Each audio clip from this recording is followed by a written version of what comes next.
What's going on, guys? Good evening. I need to turn this down because it is way too loud. Today, I am playing What Remains of Edith Finch. Happy Labor Day, everybody. Alright. Just gonna make sure my stream is all set. I think we're good. I think we're good to go. Alright.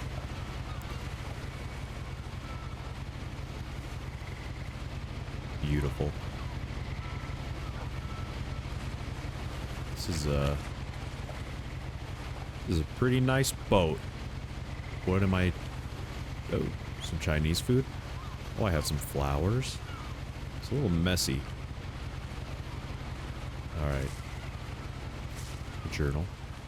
What's in the journal? Okay, how do I open it? Come on. You can do it. No, okay. I'll get this eventually. A lot of this isn't going to make sense to you, and I'm sorry about that. I'm just going to start at the beginning, with the house.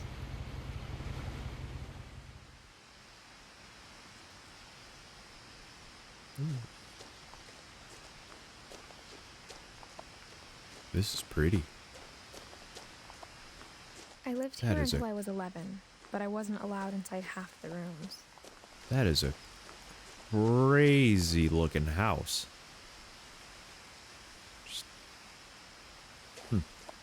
I'm assuming that's the house.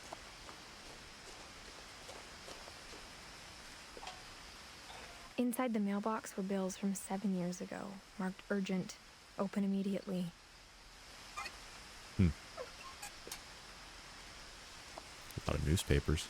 I hadn't been back since my brother Lewis's funeral. Oh, sad.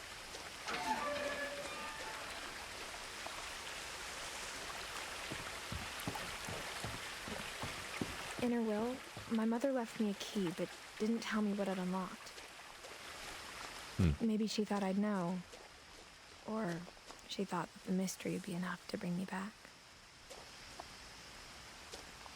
Which route do I take? Left or right? Eeny, meeny, miny, mo. Let's take the path less traveled. This looks like a more scenic trail.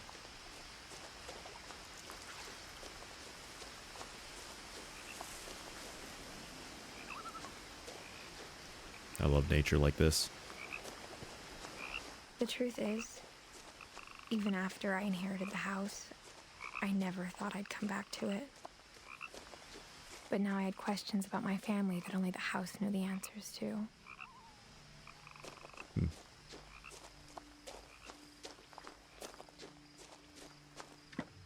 The woods around the house have always been uncomfortably silent.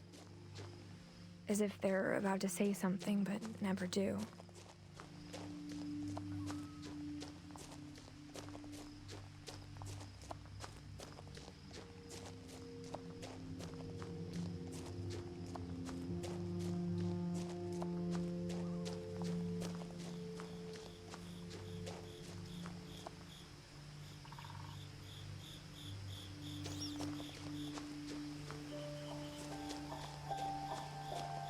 Nothing in here. It's dark. I just want to make sure the graphics are okay. The house was exactly like I remembered it, the way I'd been dreaming about it.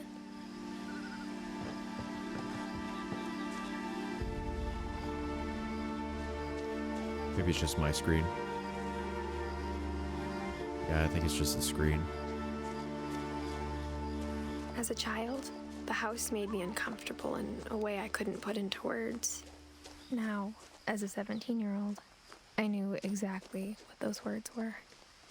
I was afraid of the house.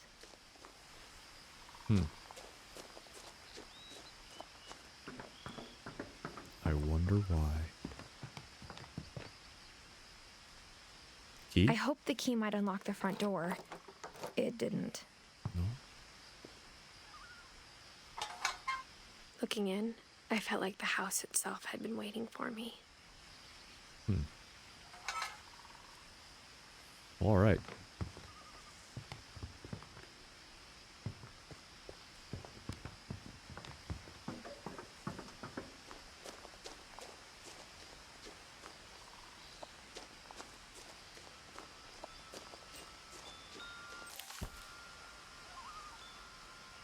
Oh, that's interesting. Well. Yeah, it made that choppiness go away, so I'll take it. Go through the doggy door? Crawling through the doggy door used to be a lot easier when I was 11. I'm sure it was.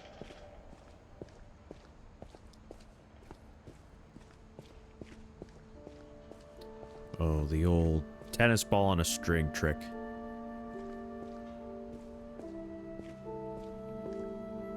The power had been turned off the night we left. For the first time in years, I felt like I was home. But instead of a family, there were just memories of one. Like how after Lewis started working at the cannery, we all got sick of eating salmon. Except our cat, Molly.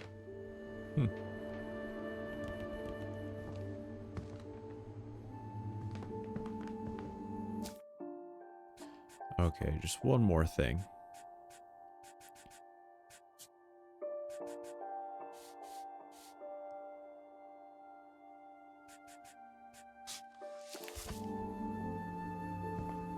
Oh, so I can't control the sensitivity with a The controller. table was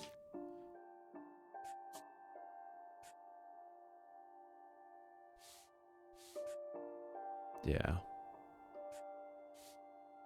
Because I'm playing with a still a wreck controller. from the night we left. It was like a bomb had gone off, killing everyone but sparing the furniture.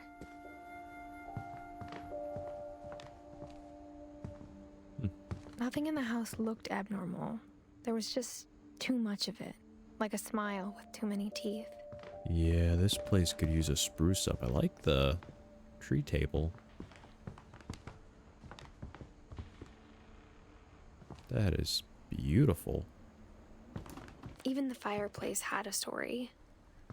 Edie told me the bricks came from the original house, after it sank.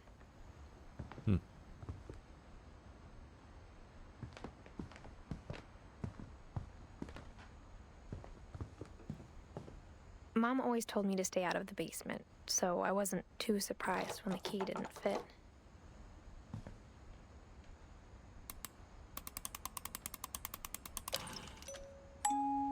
Great-Grandpa Sven built a music box for Barbara, along with the rest of the house.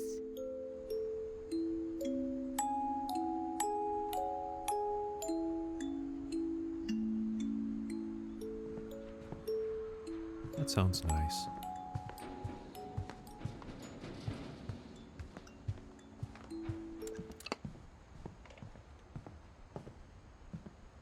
A lot of things got left behind in the whirlwind of that last night. Nice little necklace. Edie told me once that every Finch who ever lived is buried somewhere in the library.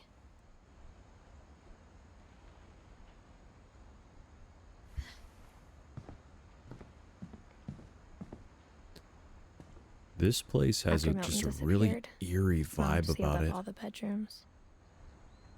Then Edie retaliated and drilled peepholes.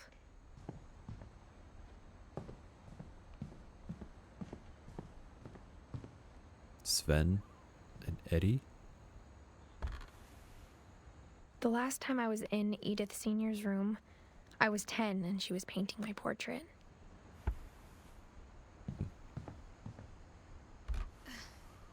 As a kid, I just assumed every house had peepholes and sealed rooms you weren't allowed inside of. Yeah, I would say that is not normal. My Grandpa Sam spent 7 years sharing a room with his dead brother, Calvin.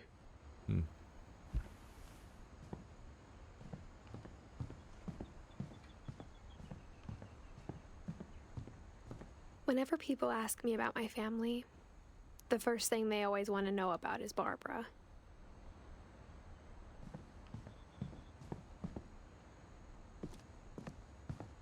Barbara. Barbara was a child star for 2 years, until America grew out of it. Edie's father, Odin, built the original house. Cool. Mom must have locked the third floor stairs on the night we left.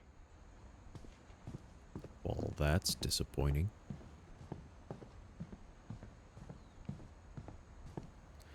Oh, hey, one of the doors is unlocked.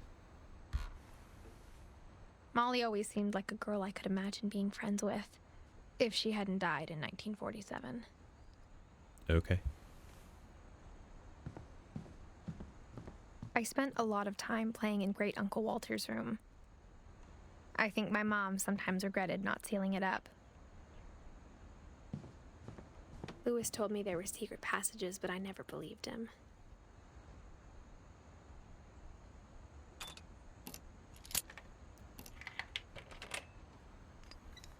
And so it begins. Turns out, my mom was really good at keeping secrets.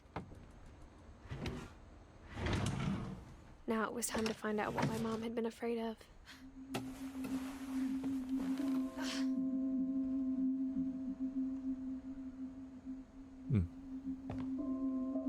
From the paintings on the wall, it was clear my brother Milton had been here before me.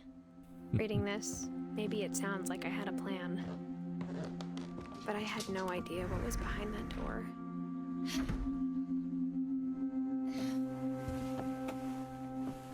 Just like I had no idea where all this was gonna lead.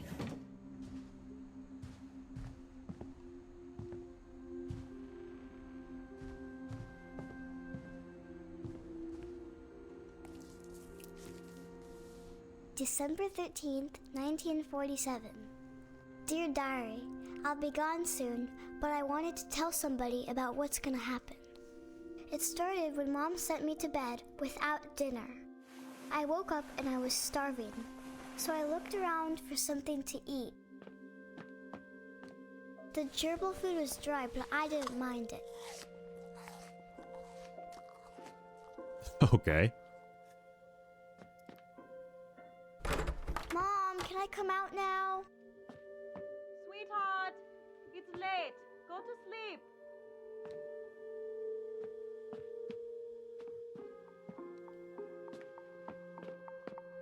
My Halloween candy was all gone.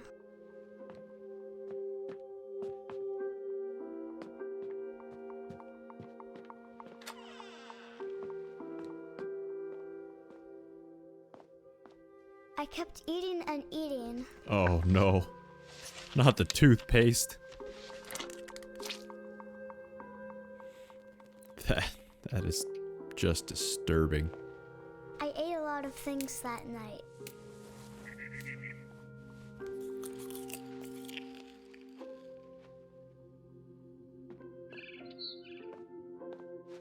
Then I heard chirping outside my window. It was a barn swallow going back to her nest. I reached out for her.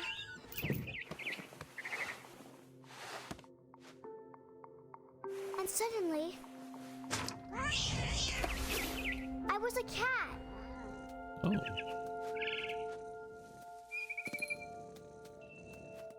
I tried to be quiet, but the bird was really scared. Get him. Get the bird. Nope.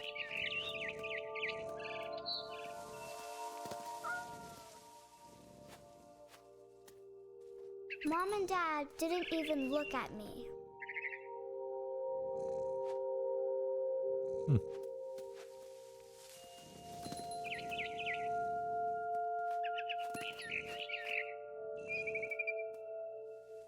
And gotcha. Nope. And gotcha. I jumped and I almost got her.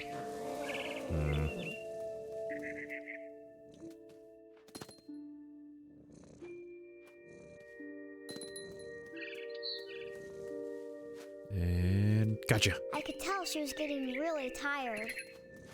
Now I was up in the big tree. I promised Dad I wouldn't climb it anymore. All I cared about was eating that mama bird.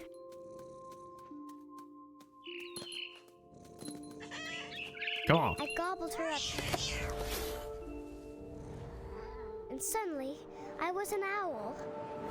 First, all I heard was the wind. Then I heard little teeth nibbling in the grass.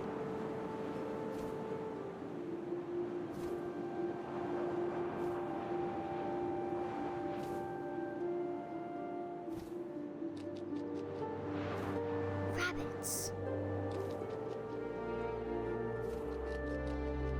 Oh, I hear him. Oh, there it is. Oh, got away. Where are you, little rabbit? Oh, there you are.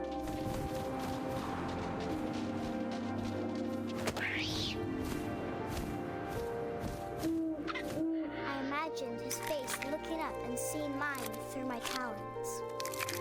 I swallowed him up, and I didn't chew one bit. Then I flew off to find something bigger.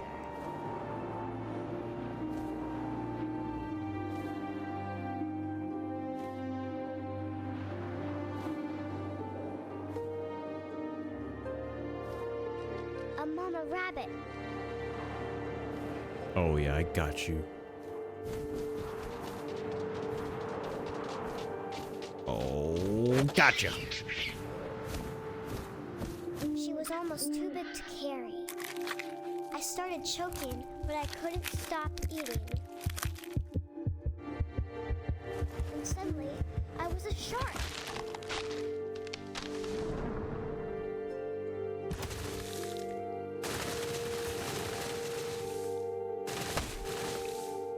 Oh, no. Oh, no.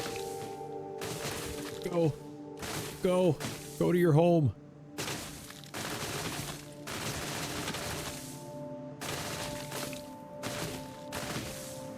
I rolled off the cliff Nice. and into the ocean. Now, I was hungrier than ever.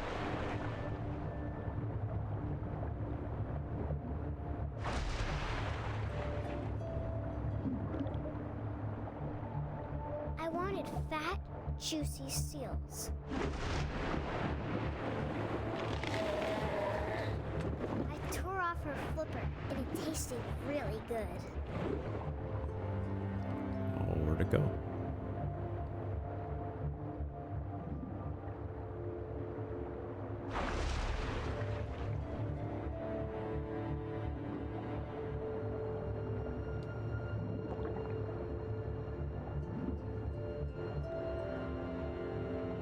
My two.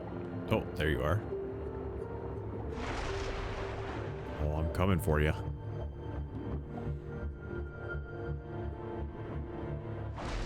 Grabbed on tight. Oh, and I was so hungry, I jumped out of the water. When I opened my eyes, everything had changed.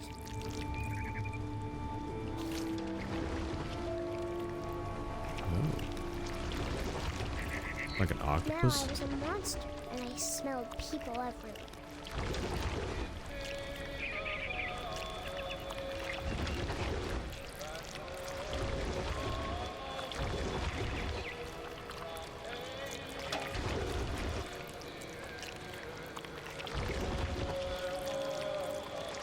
I was big, but I moved real quiet.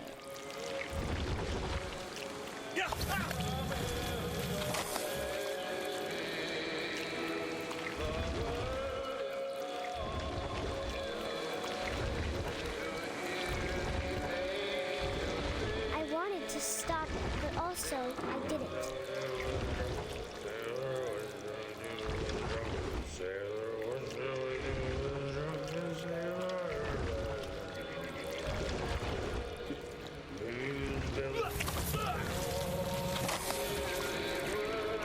How I'm not getting caught at this point, I have no idea.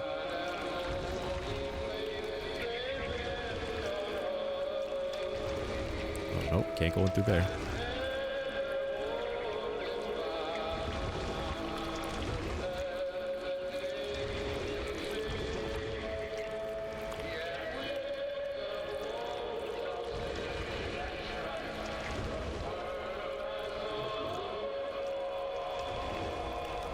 After the last passenger, I was still hungry.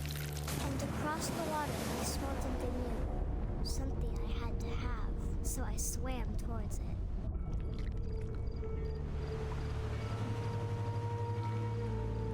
I slithered onto the sand, and the good smell went into an old pipe.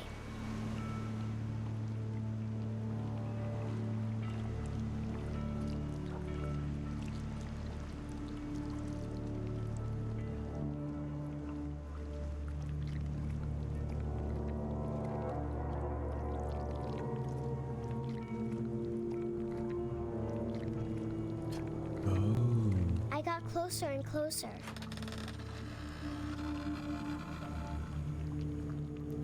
Yep, I'm in Molly's room.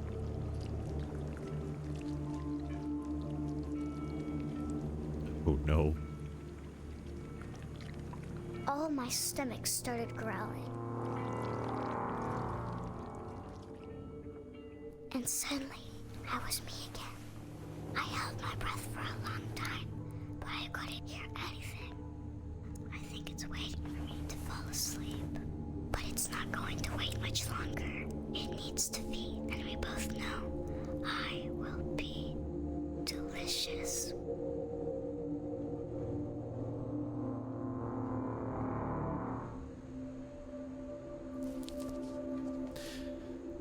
That is terrifying.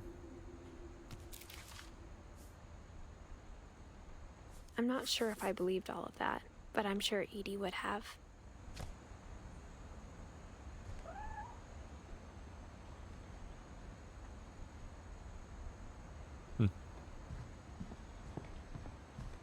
I grew up looking at Molly's room through the peephole. Look under the bed. Some Being scary under the inside bed. for the first time, I felt like I'd stepped behind a painting. I can't describe it, but I felt like some part of Molly was still here.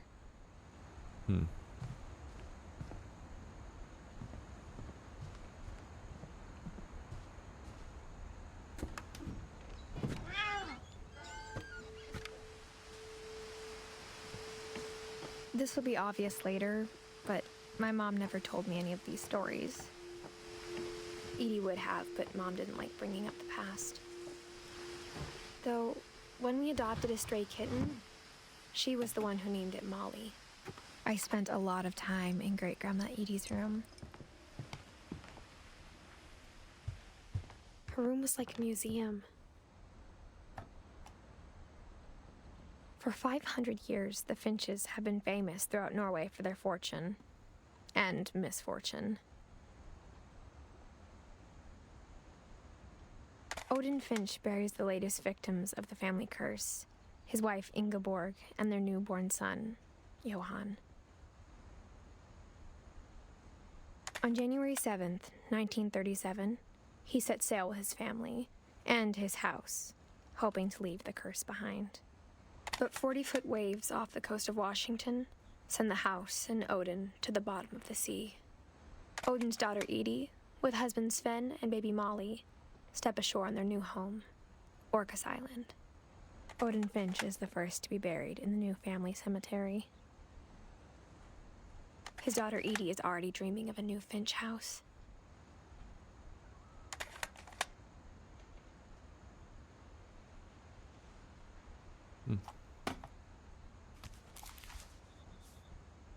Whatever's wrong with this family, it goes back a long ways.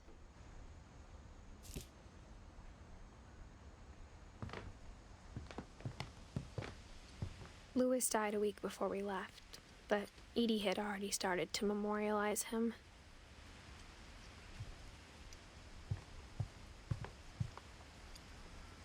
Edie gave a big interview about a mole man living under the Finch house. My mom was furious. Even in her 90s, sometimes Edie seemed a lot younger than my mother. The only trace Grandpa Sam's first wife Kay left on the house was the pink bathroom. I like it. It has a pretty big trace. It has character. Is there anything else in here? When Edie told people Sven was killed by a dragon, she could also have said he was building a dragon-shaped slide that collapsed. She could have, but she didn't. One summer, they evacuated the island, but Edie refused to go. For a few weeks, she was a celebrity.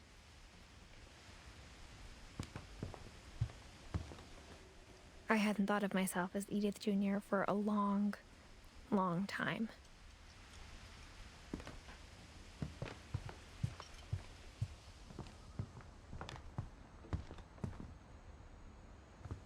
Okay, I guess it doesn't work both ways. Alright. Edie knit me a new pair of gloves every year, just in time to replace the old ones.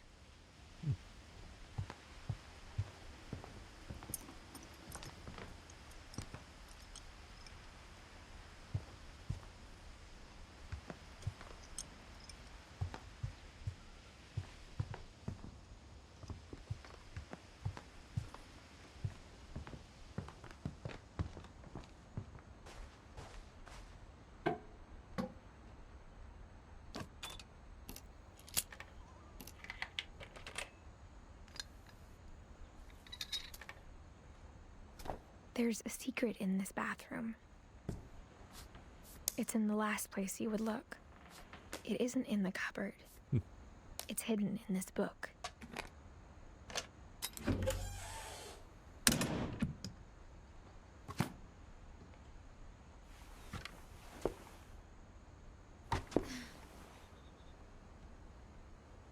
Sven gave Sam an old camera he'd refurbished. He never put it down.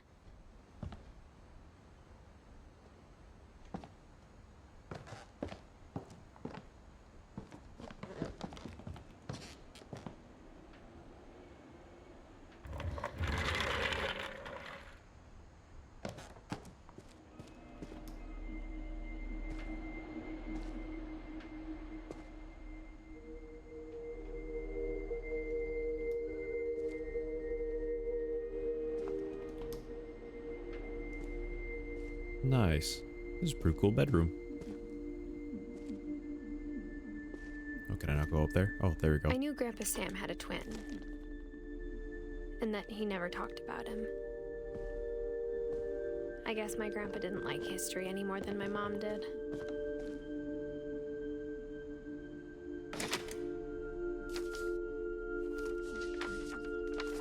How I Want to Remember My Brother by Sam Finch. The thing I remember is that when he made up his mind, that was it.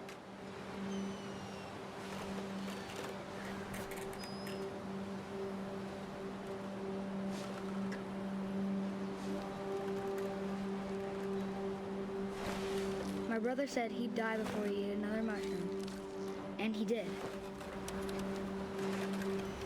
At Barbara's funeral, we swore he'd never be afraid again, and he wasn't. I think Calvin always wanted to fly.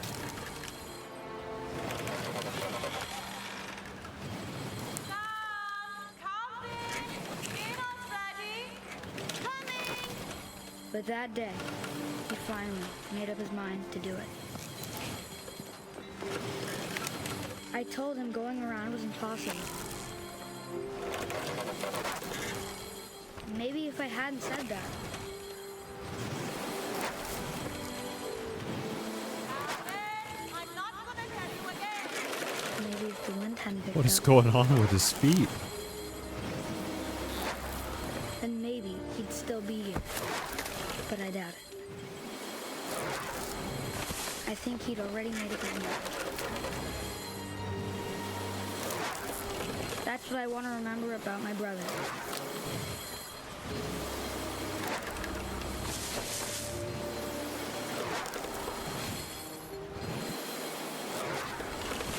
Is he gonna get there? No.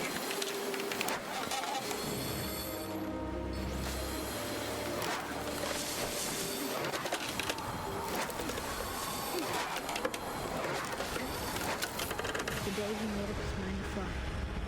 And he did.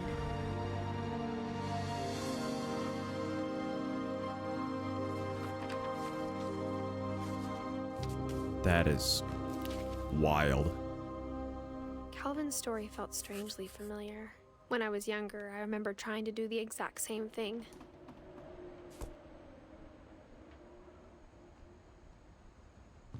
After the funeral, Edie roped off Calvin's half of the room.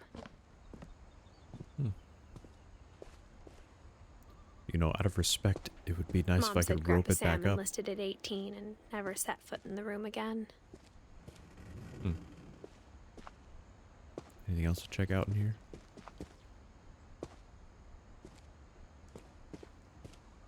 Camera.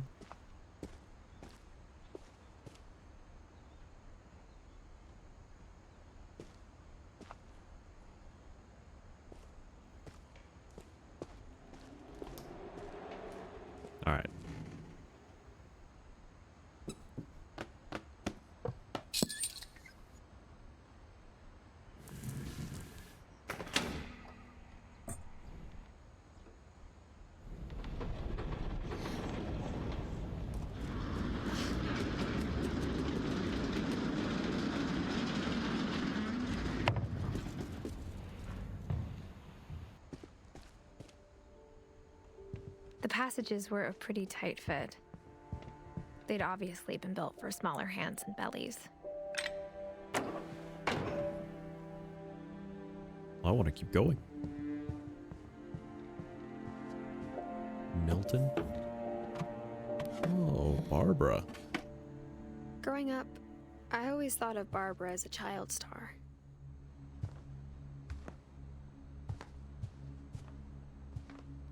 It's a cool guitar. I never thought about how hard it must have been for her afterwards.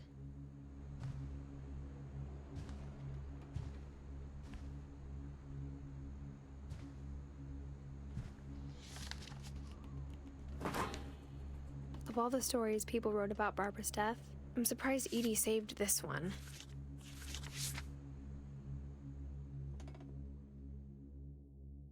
Old Jack here with another ghastly tale inspired by America's most unfortunate family.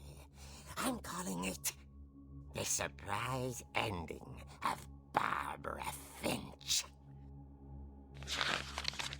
As a child star, Barbara was famous for her scream. Now at 16, she was all washed up. A has-been. But in a lucky break, she'd been asked to perform her signature scream at a local convention for monster movie fans. It was just the boost her career needed. Unfortunately, her scream hadn't aged well. Getting better. I think you just need the right motivation.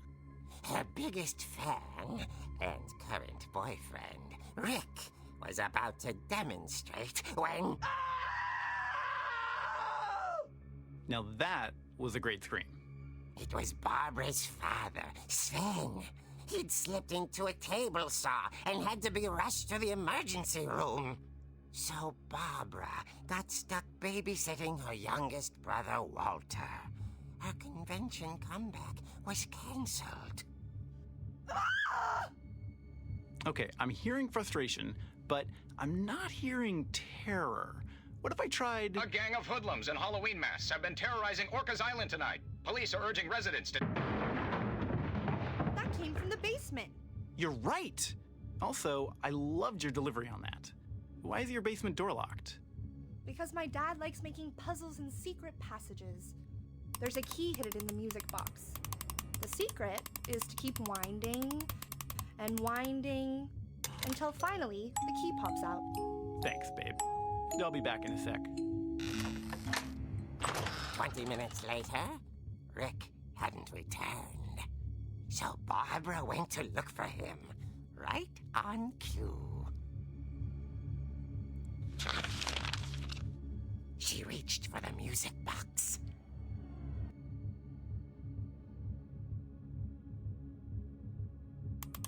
And as she wound the key, she listened for Rick, but the house was silent.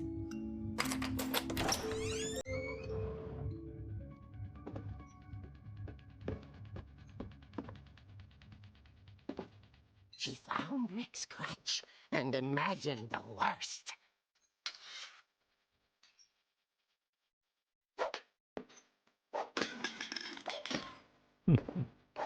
Place cool.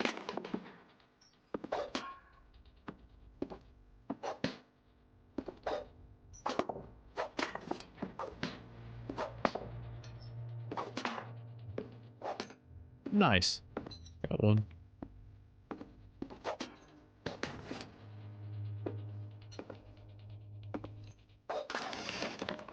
The gang's leader is the infamous Hookman killer, Dr. Carl Hamill, who impaled and then ate his family 10 years ago tonight.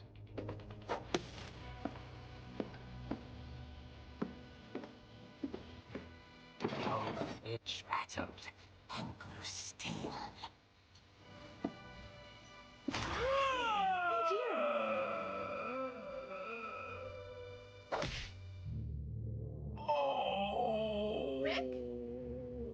Barb, relax. I was just trying to scare you to help you find your scream. Well, I'm not scared, Rick.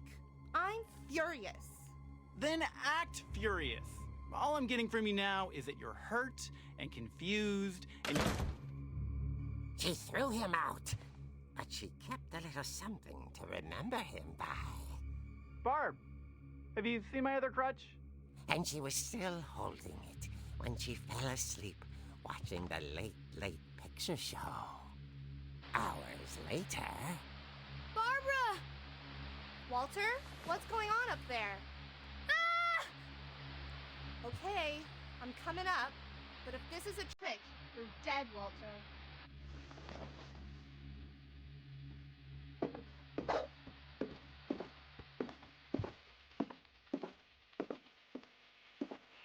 Oh boy. Alright. Alright, you're clear.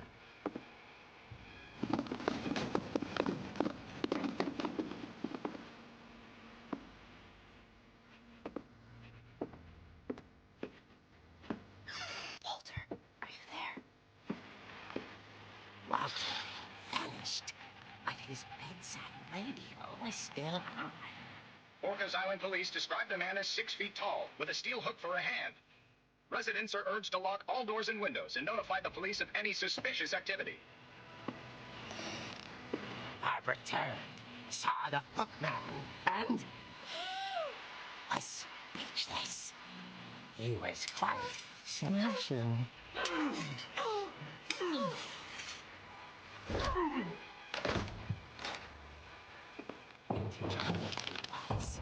He couldn't get enough of Barbara. Okay, Barbara, there's gotta be another way out of here.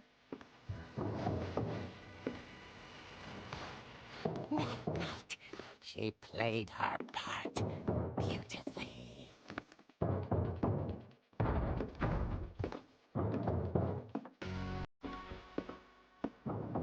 Polyflor the hairs that Finches grow.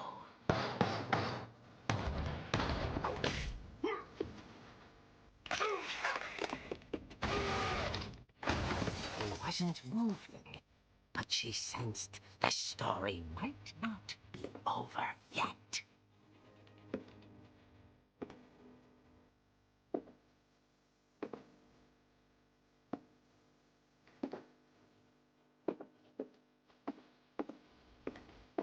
Oh no, where'd he go? Where'd he go? Where'd he go? The hookman had vanished. She listened for his breathing, but all she heard was...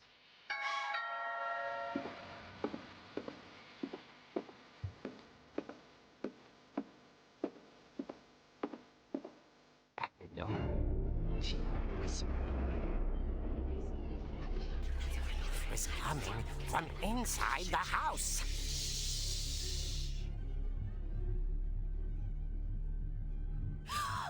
Oh dear.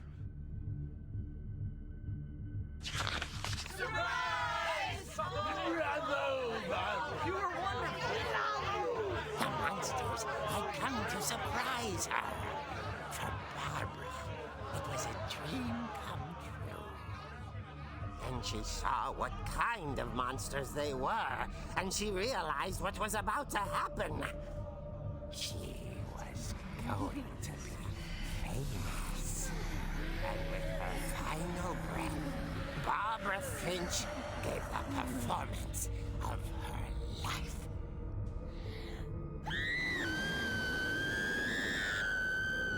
I wasn't there myself, but I hear Barbara was magnificent. Poor girl. She had a taste for stardom. But unfortunately, so did her fans. Of course, the police blamed it all on poor Rick, who disappeared the same night. And little Walter? Hiding under his bed the whole time. He took it all pretty hard, but that's another story. As for Barbara, tucked inside the music box is all they ever found of her. Her ear. Now that's what I call a real eerie tale.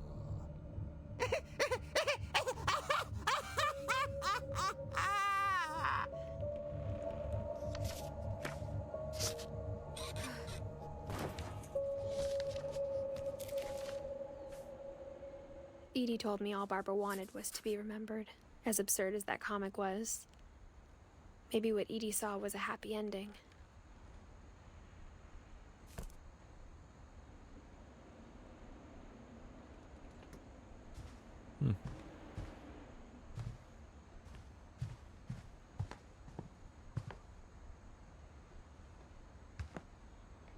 Those look like some prestigious awards there.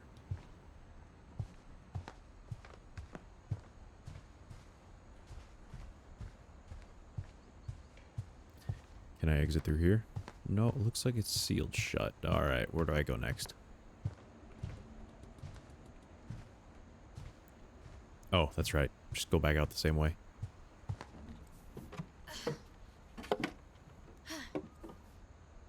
I guess now I know why Mom didn't like me playing with the music box.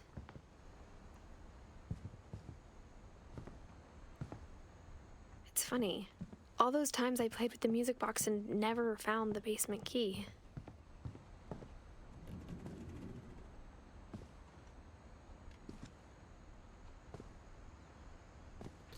So we gotta go for the music box. And then just rotate it a bunch of times and we'll be good to go.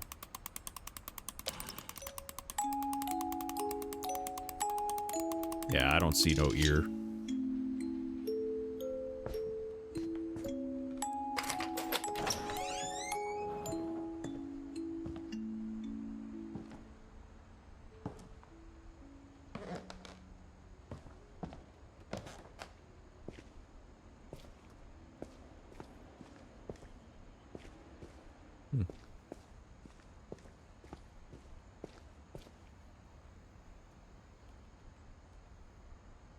Mom said the basement was off limits, unless I wanted another tetanus shot. Yeah, that doesn't sound like fun. I saw Edie sneak down to the basement once, carrying packages. I thought maybe she was hiding presents. It turned out she was hiding a lot more than that.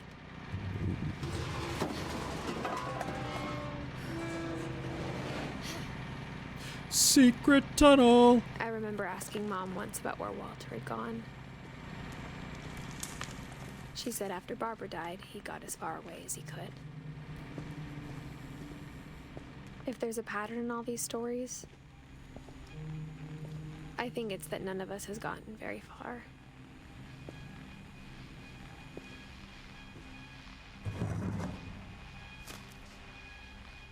Goodbye, everyone.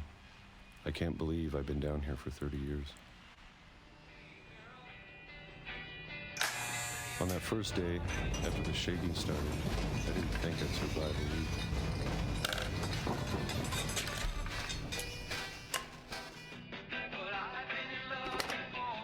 But after a few days, I settled into a routine.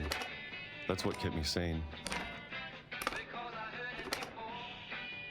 Having a schedule, living for today. I always expected to be dead tomorrow. But if you wait long enough, you get used to anything.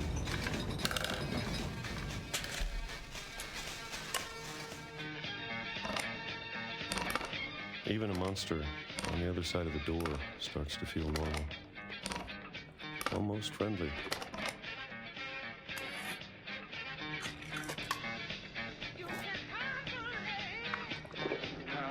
And then one day, everything just Jeez. stopped. Whatever that thing was, it was gone.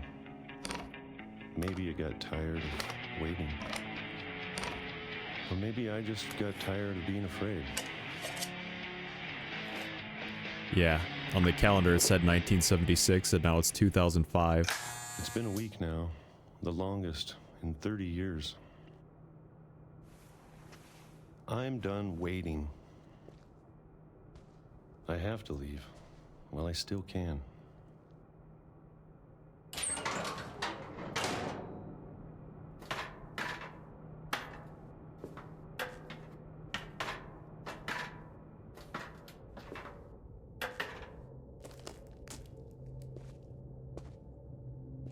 know it's out there somewhere.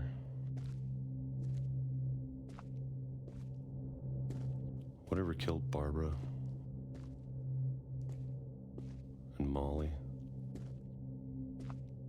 and Calvin. Maybe this is all a mistake. But I need to stop living the same day, even if it kills me.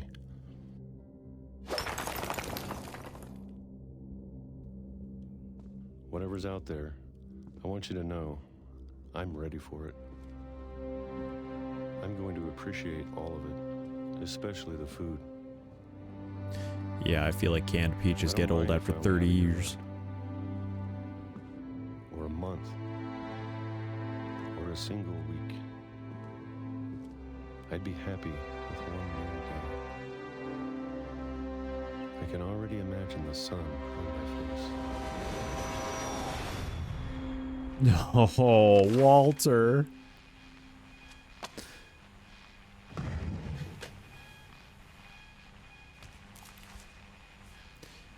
Walter What's the died when I was train? 6. It was the train that was making the I can't believe my vibrating. mom That never is told so me he was down insane. here. That is tragic.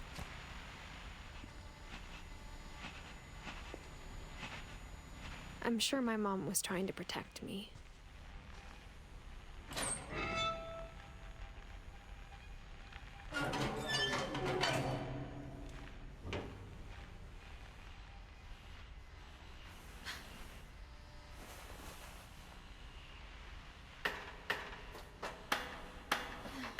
Maybe she was afraid I'd end up like Walter.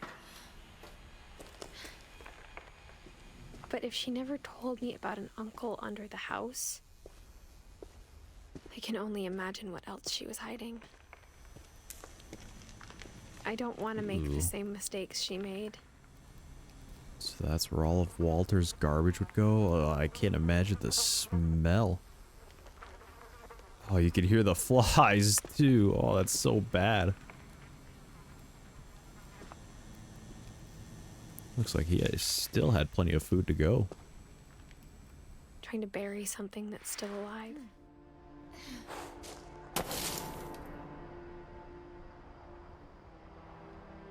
Now that there's only one of us left, or maybe two, I thought it was time I heard the stories for myself and found out what happened to everyone else.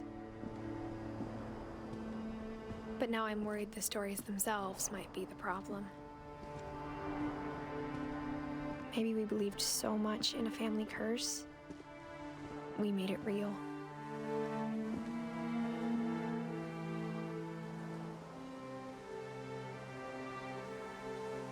Yeah, the irony of putting all the train stuff there.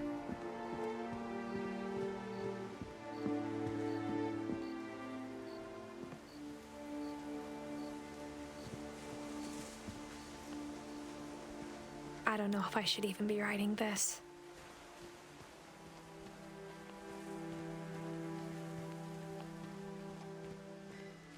Maybe it'd be better if all this just died with me.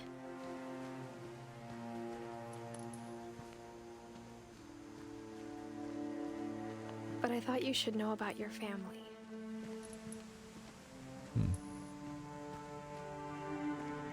And the history you're a part of.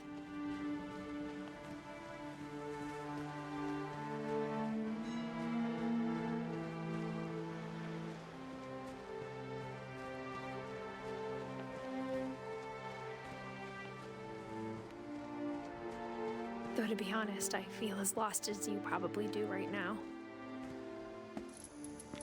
I think the people in these stories believed them, for what that's worth.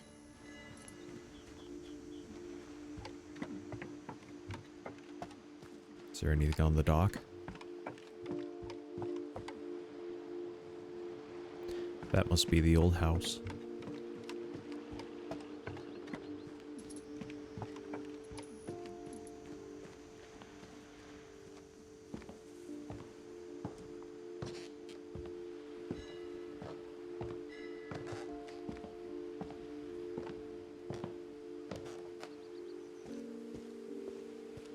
when you look at the house, that history of imagination and stubbornness and madness, any of it seems possible.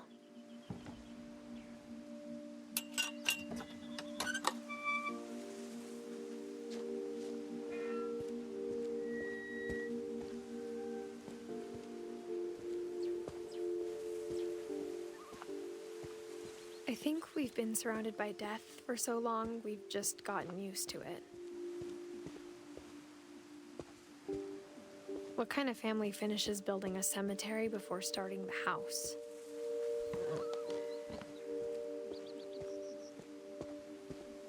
It's embarrassing for me to admit this, but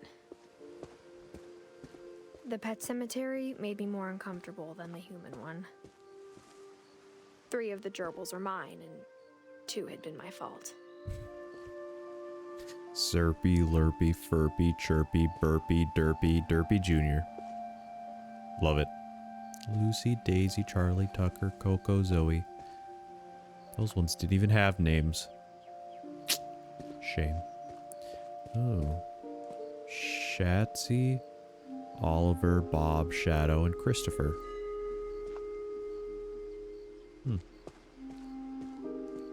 They have a pet frog. Bailey. Sven built the house, but it was Edie who designed the cemetery.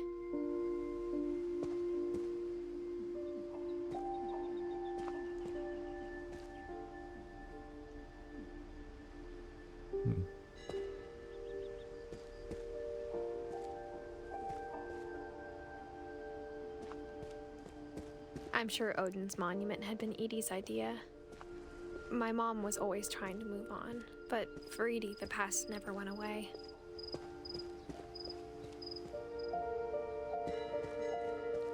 She could see it poking out of the water at low tide.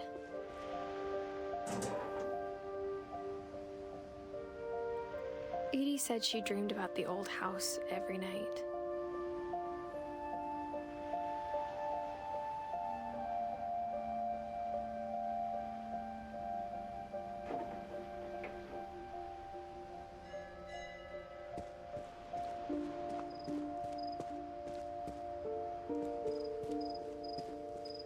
Edie's side was always easier for me to understand. But the older I get, the more I can see where my mom was coming from. She lost 2 of her brothers, just like I did. I get why she tried so hard to protect us. We never found Milton's body, so my mom insisted we were putting up a monument, not a tombstone.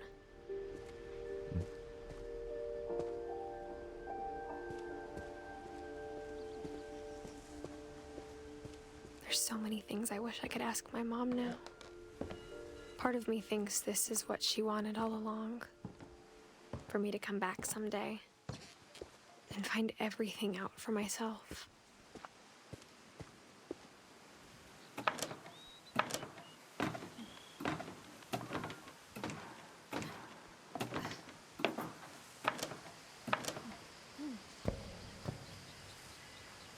But looking back on it now, if she told me there was going to be so much climbing, I never would have come when I was 22 weeks pregnant. Oh yeah, that's probably not a good idea.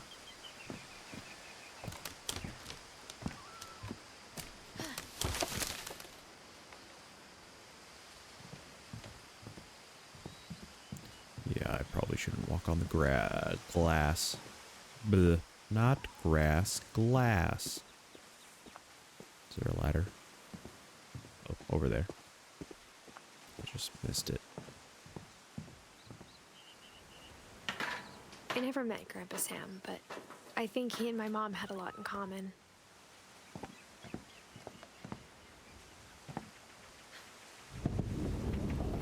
They were both pretty intense. Sam spent his life shooting photos, but Mom said he got nervous being in front of the camera. I guess we're all afraid of something.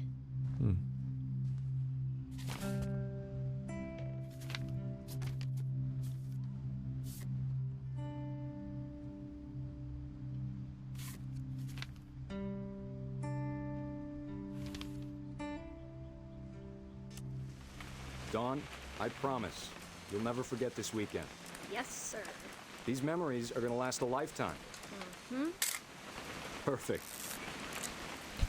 Her right hand It's going gonna through rain the book. whole weekend, isn't it? I will never forget this weekend, Dad. That's the spirit. Okay, got it. I'm gonna take some pictures, okay? Just be careful. The camera's older than you are.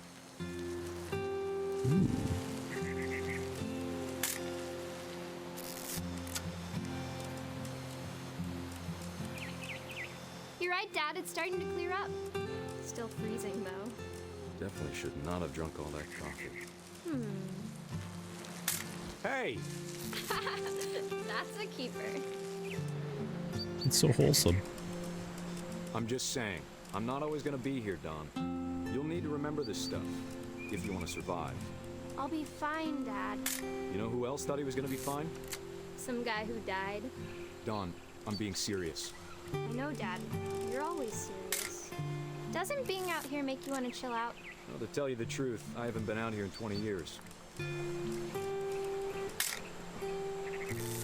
Taking pictures of everything. Last time I was with my brother Calvin. Man, that was a great trip. Your grandpa Sven taught us how to fish, how to build a fire. We found an old logging trail. There were deer everywhere. I bet if I could remember where that trail was, we'd spot a buck for you in no time. Give me a minute to check the map. Bird. Dad! Oh, hey. Good eyes, Don. Before you take the shot, let me get a picture of it. We gonna go pew pew? Dad, I... Just breathe. Turn off your imagination. Let me get behind you. It's okay. It's to feed our family. Do I have to do this? Don, you don't have to do anything. But if you want to survive, you'll need to be strong.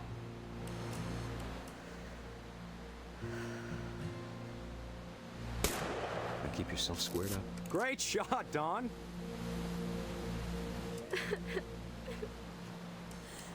Oh, it's so sad.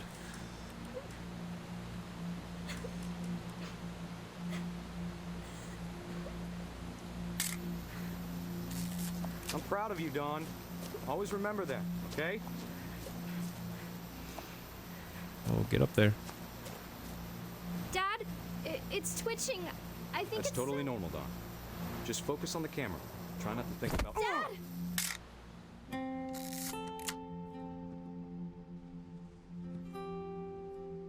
Oh, no.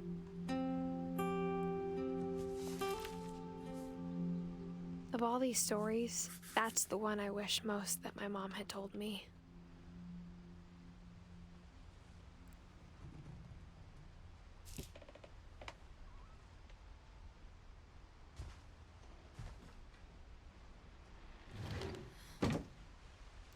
Oh, no. Go back. I want to explore some more. I'll see if there's any more stuff in here.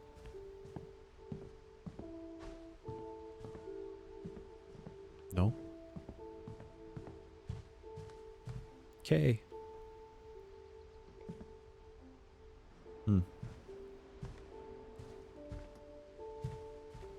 That's it? Nothing extra for Sam? No extra stuff? Just photography? That's all there is to Sam? Although he did take some nice Instead pictures. of hiding from death, Sam seemed to go out of his way to meet it.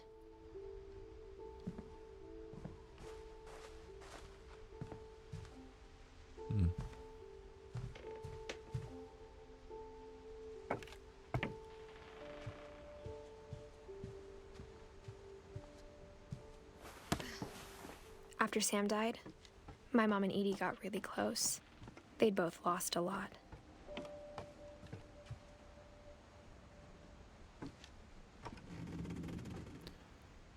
Oh no. No, not the baby.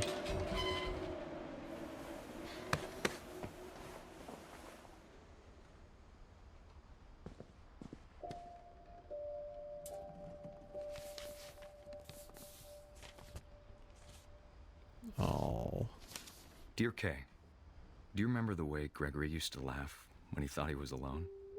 Like something funny was happening, but only he could see it.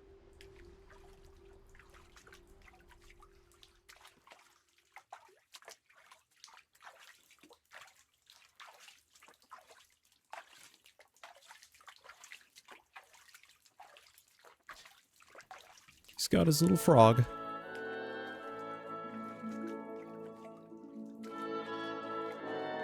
I think he saw things the rest of us don't. Oh, the duck is following the frog.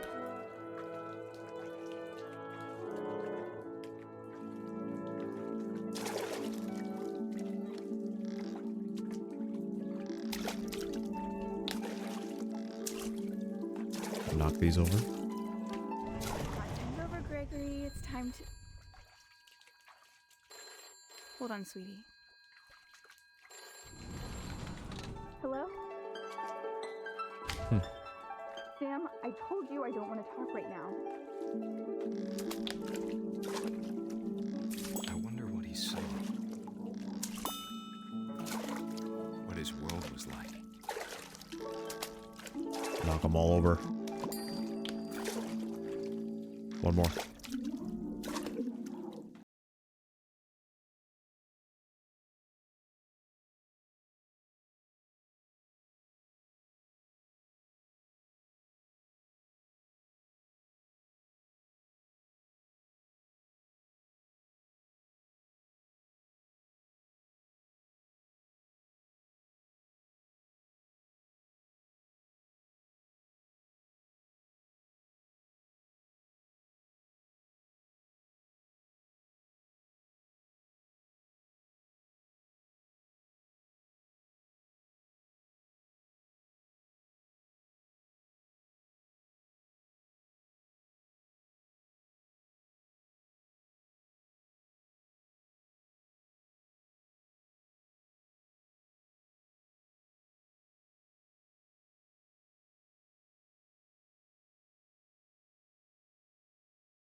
I know you did everything you could.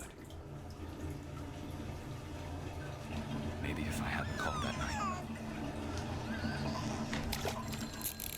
Damn it. Hold on, I don't want to hear this. I wish he could have told us No. about the world he saw.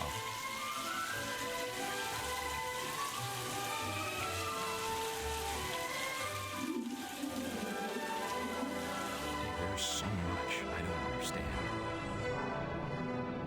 About Gregory. About everything.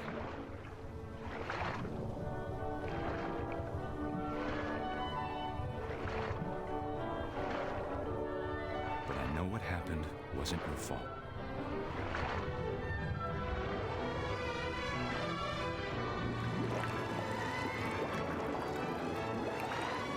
I'm sure he's happy. And he'd want you to be happy too. Good luck, Kay. Love, Sam.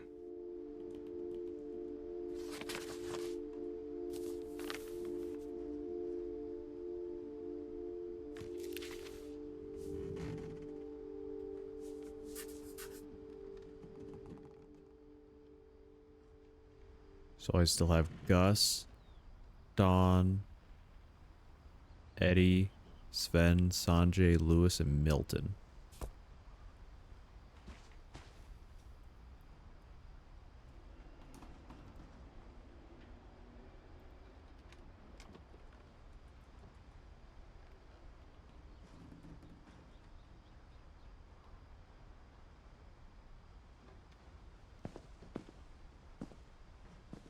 Or Gregory.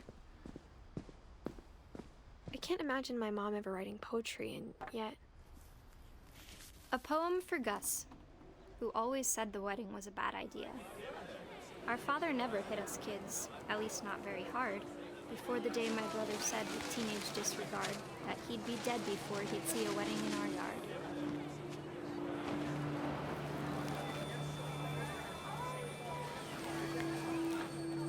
My father made him come, of course, but Gus stood far apart, just flew his kite and bottled up the storm inside his heart.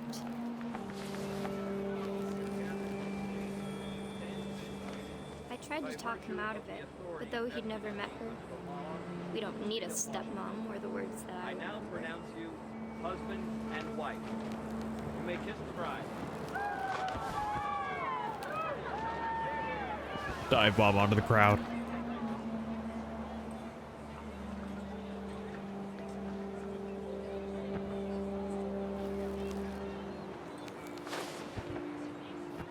Alright, what now? Go straight up. Maybe there was a letter I was missing? Oh, it all looks good.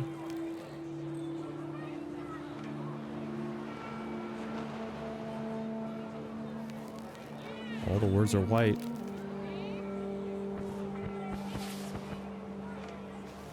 Maybe something over here. Oh, here we go.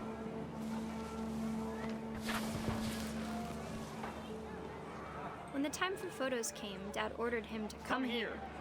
But Gus declined and as a sign held up his middle finger.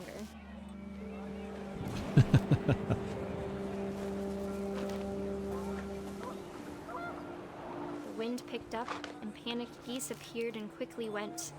But all the humans did that day was go inside the tent.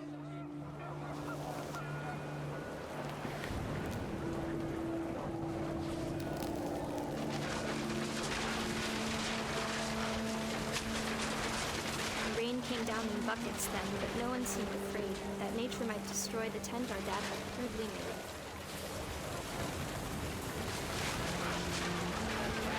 The thunder sounded much too close and full of angry power. But all my father said to this was, "Make the music louder."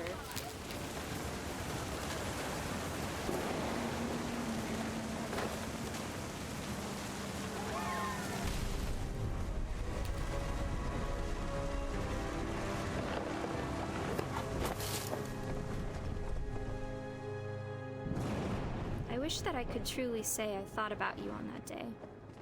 Out there on the beach alone, just you, the wind, the sea, and foam. But I didn't. Until we found you.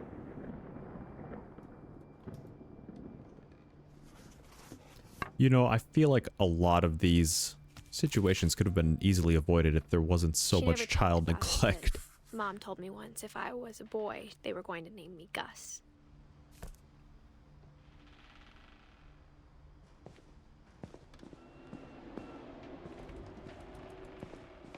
Punch it. Can't punch it.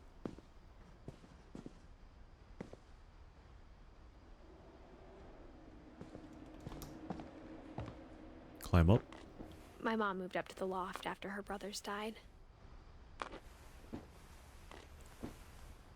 At the time, it was as far away as she could get.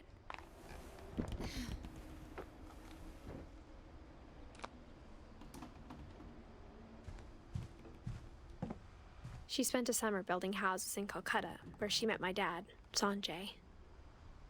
Oh.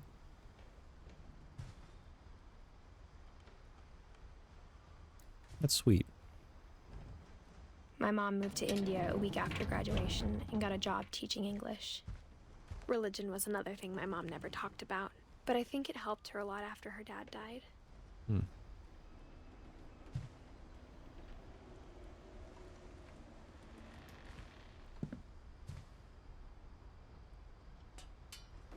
Ooh. Fun. Whee. No power. With no power comes no responsibility. Ha ha ha ha ha. Okay. Gregory, Don, Gus.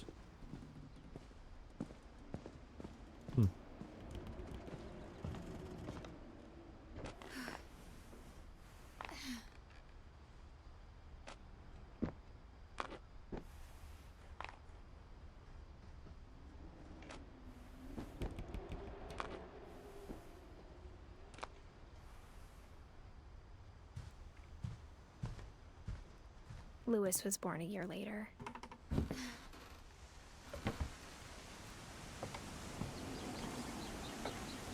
Can't go down there. When my dad died, I don't think Mom knew where else to go.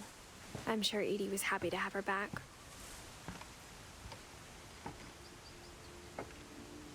And to see kids in the house again.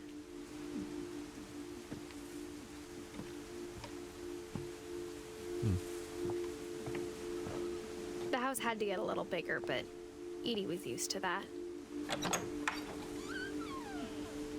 And for a while, things were good.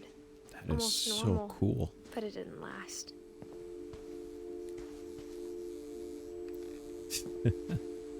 So Edith and Lewis. And Milton. Now that would be an awesome school to attend. The beginning of the end was Milton's 10th birthday, when Edie gave him a castle.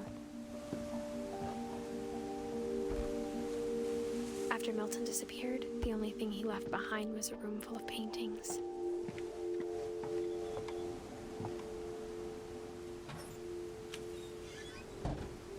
Is there anything over here? Nope.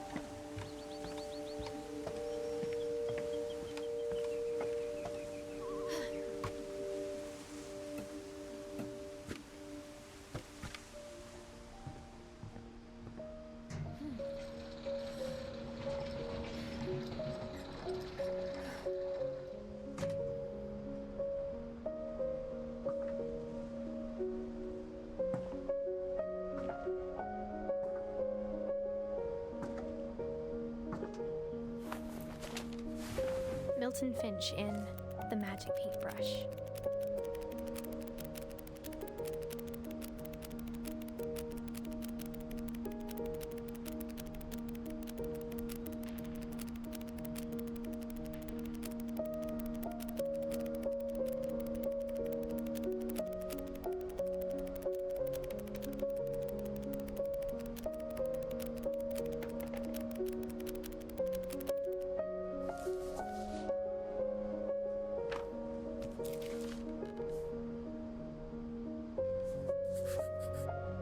I was 4 when Milton disappeared.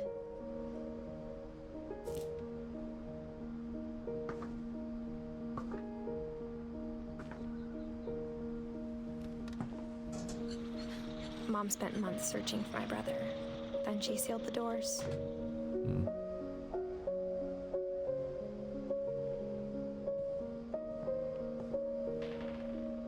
Whatever Milton had found in the house, Mom didn't want it getting out.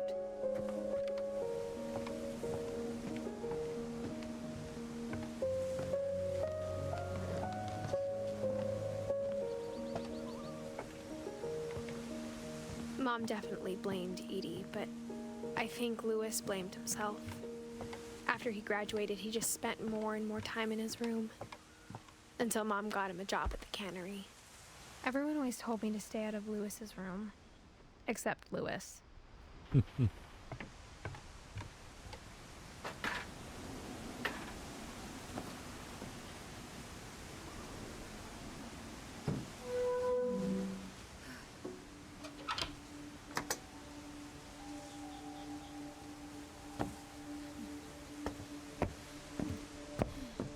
Lewis's room smelled very, very familiar. That part of him lived on.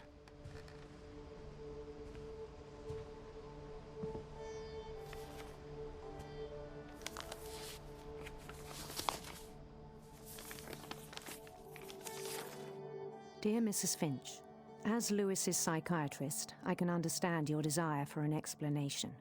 As I see it, the trouble began in January, shortly after we convinced your son to seek treatment for substance abuse. Newly sober, I believe Lewis first noticed the monotony of his daily life.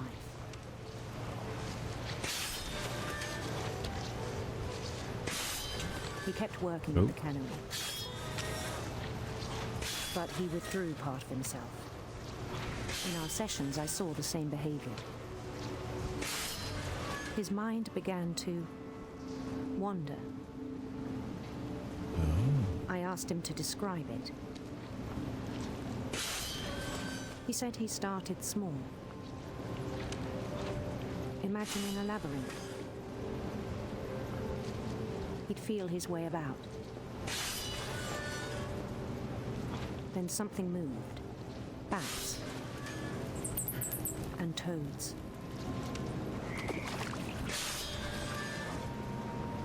And things that have not names. He knew it was all in his head. But he took it very seriously. I had hoped he'd find himself.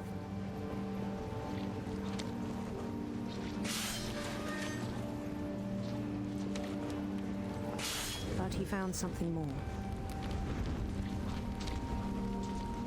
I worried about him then, daydreaming at the cannery. I spoke with his boss, but he said Lewis had become a model employee. Methodical, tireless, focused. Like a whole new Lewis. So I let him go on.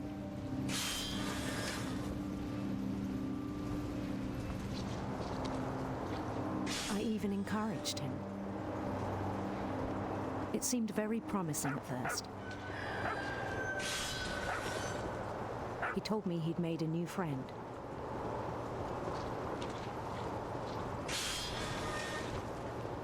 On the edge of a city he named Lewis Topia. He built the city up slowly, brick by brick. Then he made musicians.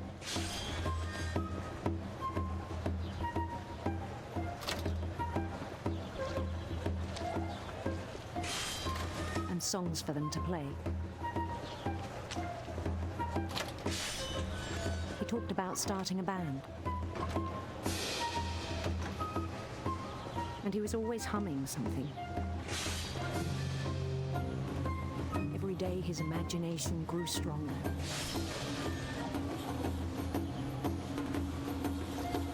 He no longer spoke at the cannery. But his chopping was as reliable as ever. Then one day it struck him that all the cheering crowds, even the stones under his feet, were all in his imagination, so he could do whatever he wished.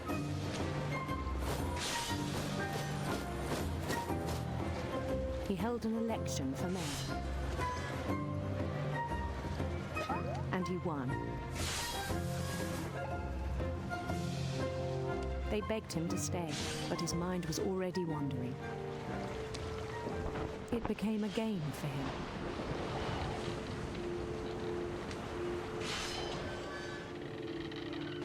He'd conquer a city, then immediately push on. New Louisville.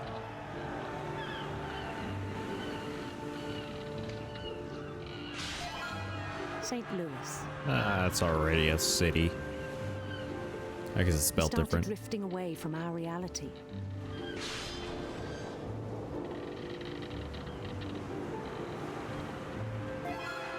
Minneapolis, until one day he forgot to go home from the cannery.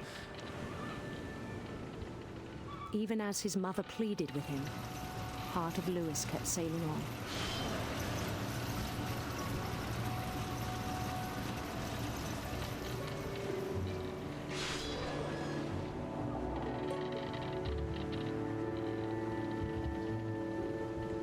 In Lewisburg, he heard rumors of a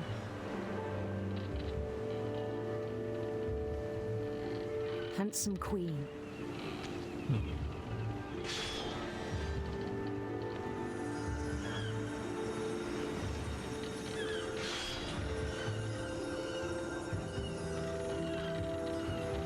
The queen was on her own quest for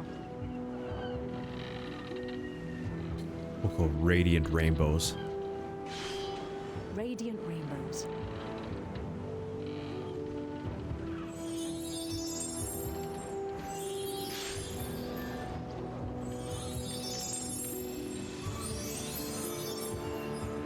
He followed the sound of her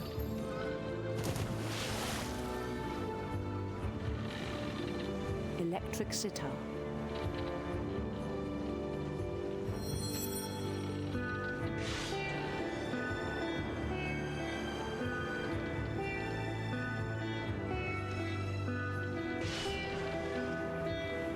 His chase led him to a golden palace east of the sun and west of the moon. Even then, his logic remained sound. He knew the world was all in his imagination.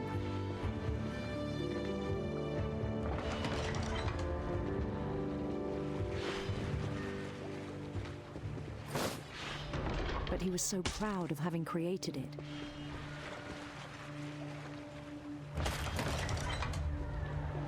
In his own eyes, he'd become something greater than a king.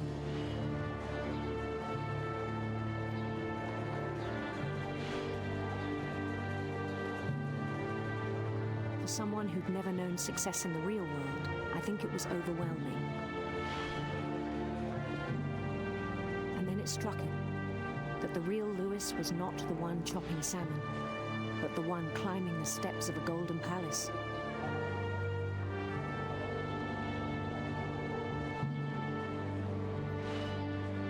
My imagination is as real as my body, he told me.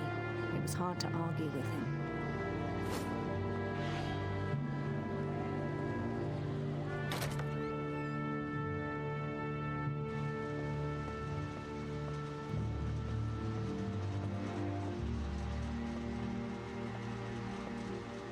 Oh, right there. Yeah, I can't imagine how I could tell that this would be my locker. Can't. No, I just keep Began to walking. forget the world we know.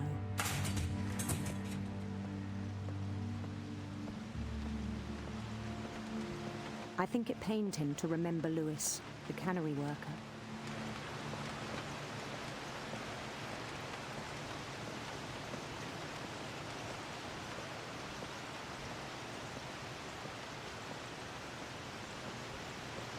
He began to despise the man with a royal contempt.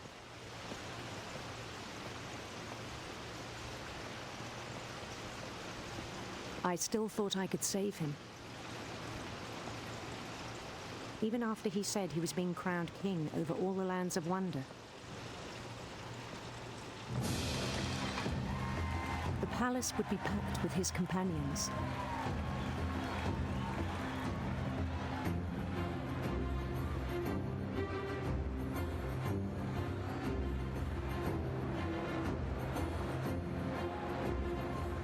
Including the wise Calico who'd insisted on advising him.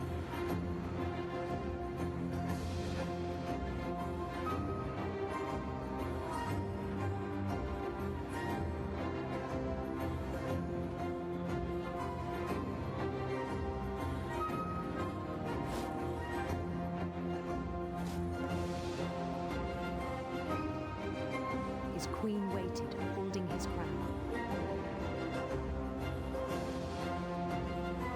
Oh, I don't like that. There was only one thing left to do.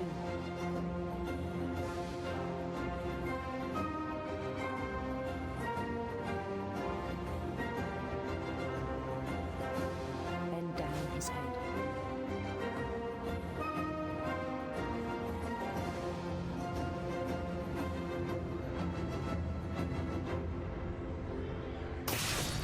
And the rest I think you know. Mrs. Finch, your son was a kind man who will be missed by all of us who knew him.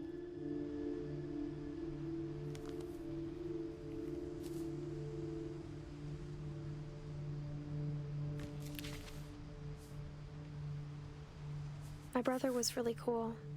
I wish you could have met him.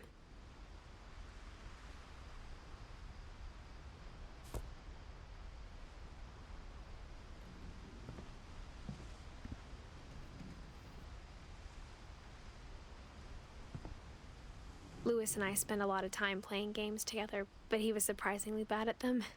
He died a lot.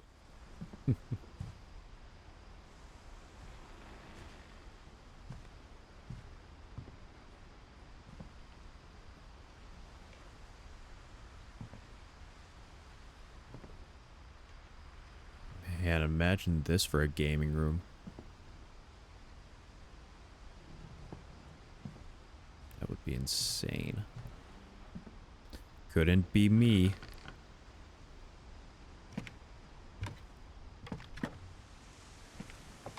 On the way back from Lewis's funeral, my mom told me to start packing. She waited until the day before we left to tell Edie. I'm not sure if she wanted to make it easier or harder.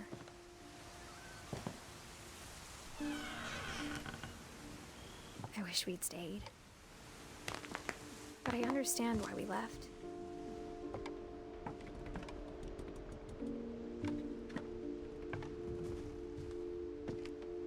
My mom ended up leaving everything behind. What happened that night had been coming for a long time. Maybe it should have come sooner.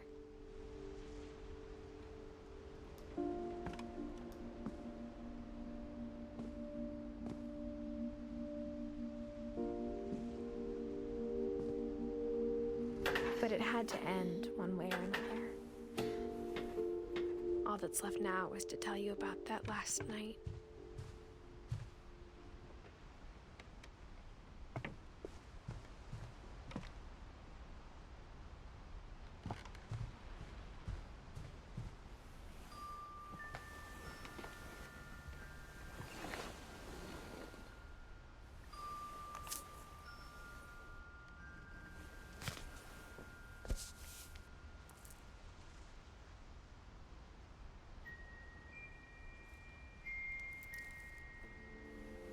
That whole last day, Edie just watched us pack and didn't say a word. Until supper, when she raised her glass and said, "To our final night together, and all our final nights apart." Grandma, you know what I said about alcohol.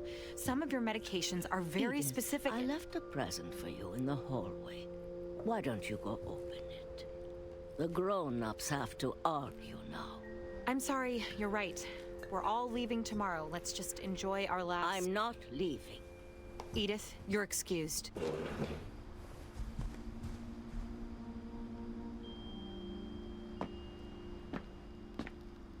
The power had been shut off that morning, but Edie always had plenty of candles. When my mom sealed the library, I don't think she knew about the other entrance, or that Edie had a key to it.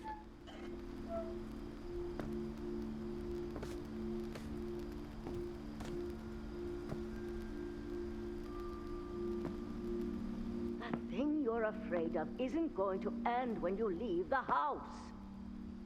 Edith has a right to know these stories. My children are dead because of your stories. I think it's best if Edith and I leave tonight.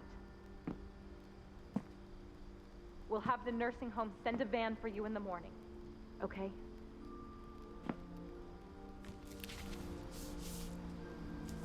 Dear Edith, there's so many stories I wish I could tell you, but there's only time for one. This is about what happened on the night you were born. That night, the tide went way, way out. It was the first and last time I ever saw the old house aground. There'd been an earthquake out in the middle of the ocean. They called it the lowest tide in 1,000 years. God, it smelled awful. You know, I've seen that house every day of my life.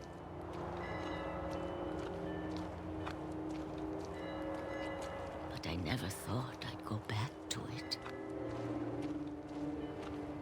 When the fog rolled in, I lost my way.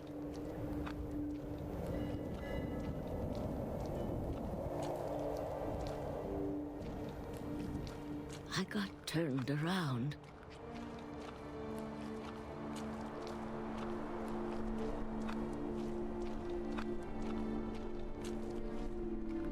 For a while, I wandered.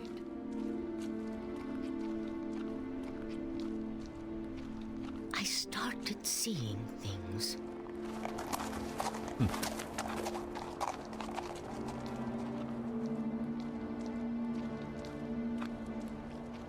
Things I'd forgotten had ever existed.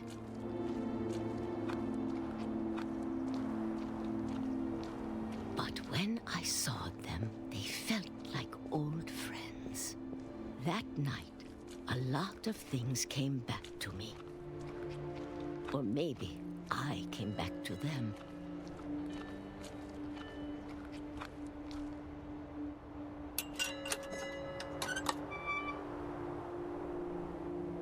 Things I can't explain, but that I need you to try and... Edith, what are you doing in here? It's mine. Edith! Mom, you're gonna rip it. Let go! I kicked and screamed, but Mom dragged me to the car. I never saw Great-Grandma Edie again. The next morning, the van came to pick her up, but she was already gone. After that, we moved around a lot.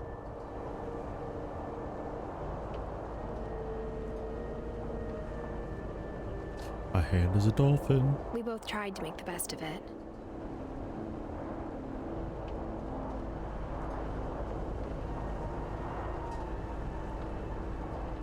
A few years went by.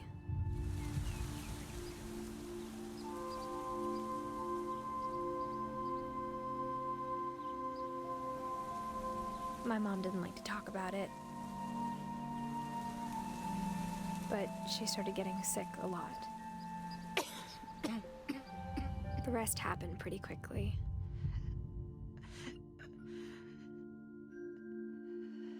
She got better for a while, and then she didn't. And then I was alone.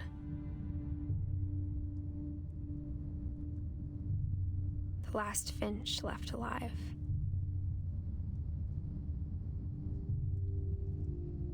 Until I found out about you.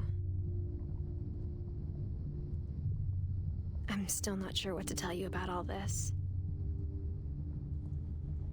If we lived forever, maybe we'd have time to understand things. But as it is, I think the best we can do is try to open our eyes. And appreciate how strange and brief all of this is.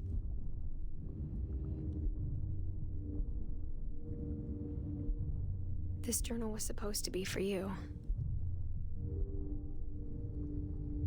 But now I hope you'll never see it. I just want to meet you. And tell you all these stories myself.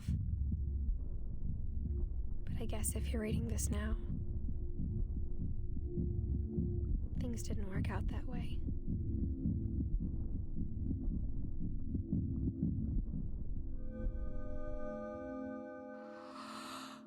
This is where your story begins. I'm sorry I won't be there to see it. It's a lot to ask, but I don't want you to be sad that I'm gone. I want you to be amazed that any of us ever had a chance to be here at all. Good luck.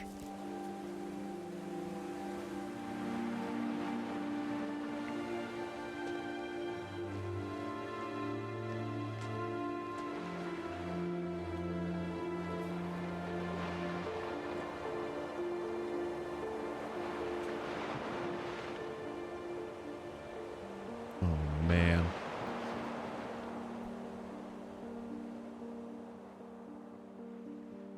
So it was Edith's child.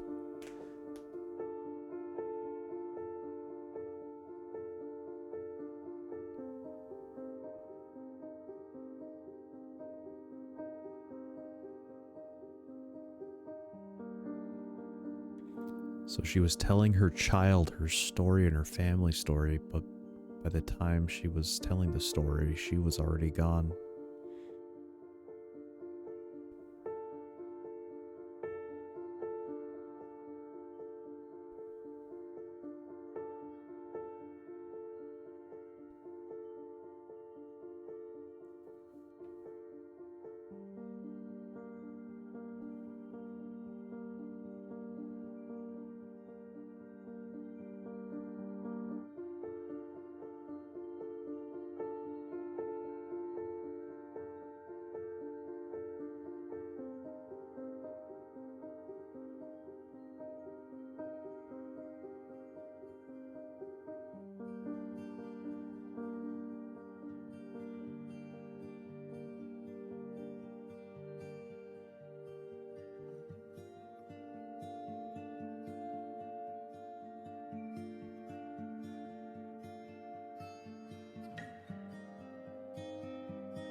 Such a good story.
What an awesome game.